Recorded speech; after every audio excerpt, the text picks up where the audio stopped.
देखो भाई, केजरीवाल वाला शीश महल तो मैंने नहीं लिया, चाहे मैं मुख्यमंत्री को घर नहीं मिला अभी आपकी। देखिए, लगातार अपने 100 दिन के इस कार्यकाल में दिल्ली की ये नई सरकार काम कर रही है। आप सबने देखा 24/7 दिल्ली की सरकार राज्य की सड़कों पे काम करते हुए दिखाई दे रही है। और 30 तारीख को जब हमारे 100 दिन पूरे होंगे तो 31 तारीख को जनता के सामने हम अपनी पूरी रिपोर्ट कार्ड पेश करेंगे, जनता को अपने किए हुए एक एक कार्य का ब्यौरा देंगे। निश्चित रूप में जनता ने जो भारतीय जनता पार्टी की सरकार दिल्ली में बनाई, हमारा कर्तव्य है कि हम दिल्ली को जानकारी दें कि इस 100 दिन के कार्यकाल में हमने जो जो काम किए, जिन जिन योजनाओं को हम यहाँ पर लेकर के आए, वो सारा ब्यौरा हम 31 तारीख को जनता के समक्ष रखेंगे।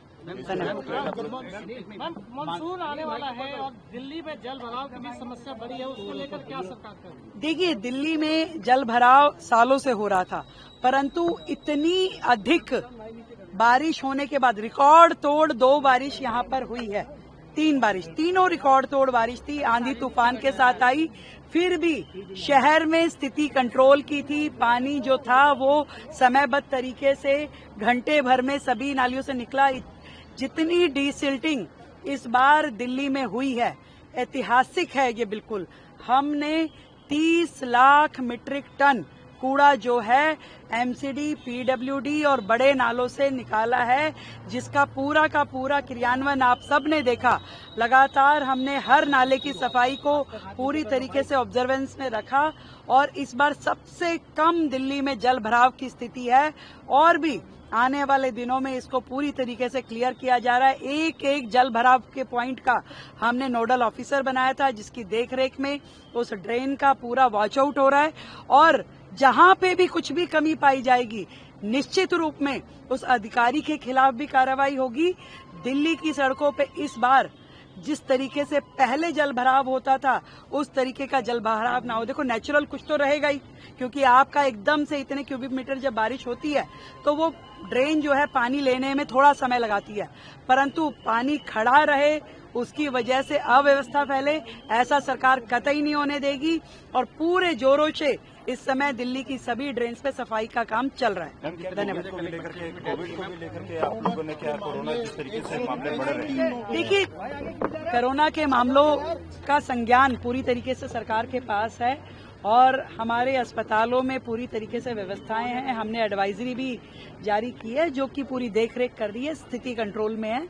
ऐसा किसी भी प्रकार के पैनिक की कोई स्थिति नहीं है और उसको हम संज्ञान में है और पूरी तरीके से देखरेख हो रही है। जब तक क्षेत्र की पानी की पाइपलाइन और सीवर लाइन सही नहीं होगी, तब तक सड़कें बनाने का काम हम शुरू नहीं करेंगे।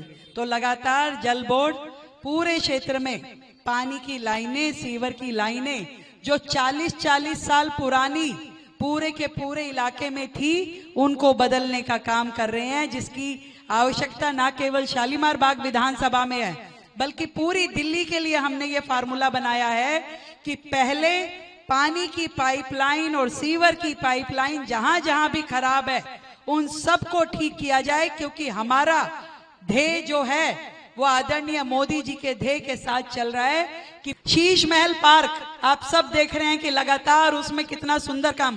देखो भाई, केजरीवाल वाला शीश महल तो मैंने नहीं लिया, चाहे मैं मुख्यमंत्री को घर नहीं मिला अभी आपकी, मैं कहा कोई बात नहीं, वो गुजारा कर लेंगे, परंतु हमारा जो शीश महल, जो ये पार्क है, इसको बेहतर बनाने के लिए 1 करोड़ की लागत से लगातार काम चल रहा है। 4 बार स्वयं एलजी साहब ने यहाँ राउंड लिया और एक बहुत ही सुंदर एथनिक सा पार्क, जिसमें कैफे सेंटर भी और बहुत सुंदर सौंदर्यकरण उसका चल रहा है, उसका भी जल्द उद्घाटन हम लोग करने की स्थिति में हैं।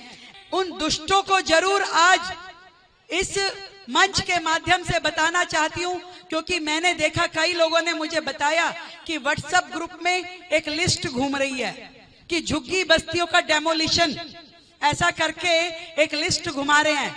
मैं आज फिर से, मैंने मुख्यमंत्री बनने के बाद अपना बजट जब पेश किया था तब भी बोला था, आज फिर से दोहराती हूं, दिल्ली में एक भी झुग्गी कॉलोनी की झुग्गी तोड़ी नहीं जाएगी अगर उनको पक्के मकान दिए जाएंगे।